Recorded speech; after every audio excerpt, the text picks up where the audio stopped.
Hey science lovers, welcome to our channel Space Science Stuff. In this channel, we talk about cool stuff of space and science. The scientists have become the bearers of torch of discovery in our quest of knowledge. We have solved many unique problems of universe and get the answers. But there are some questions that not satisfies the quest of our knowledge. One of those questions are how moon is formed. So in this video we are going to find the answers of these questions. So let's start.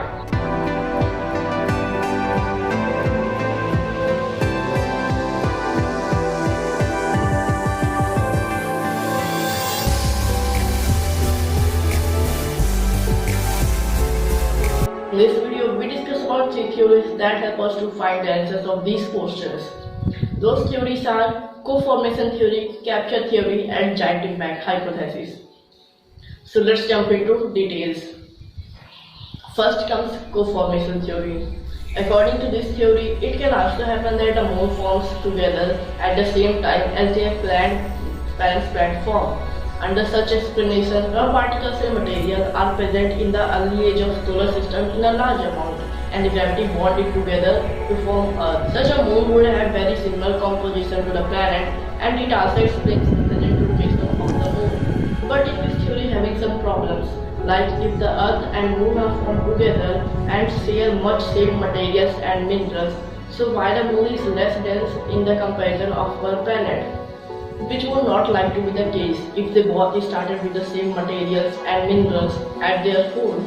Also, in 2012, a astrophysicist or researcher named Robin Cannon of Southwest Research Institute of Texas proposed that the moon and Earth formed together at the same time when two massive objects about size of Mars crashed into each other.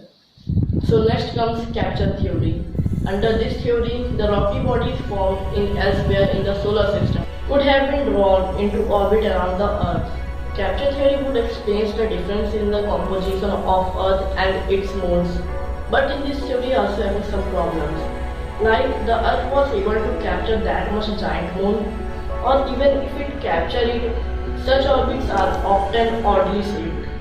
Also, the co-formation theory and the capture theory both explain some elements of the existence of the moon, but they also leave some questions unanswered. Now last but not least, the giant impact hypothesis. According to this theory, the Earth was formed from the leftover clouds of gas and dust orbiting the young sun, and number of bodies were created that never get fully planetary status, known as Theia. Mars-sized object collides with the Earth, throwing the vaporized chunks of the young planet's crust into space. Gravity bond the ejected particles, creating a moon that was largest in the solar system in comparison to its host planets. The material that formed it came from the crust, while leaving the rocky core of the planet untouched. So, the most supported theory by scientist community is giant impact hypothesis. Thanks for watching this video. Please hit the like button and subscribe it. We come back with next episode.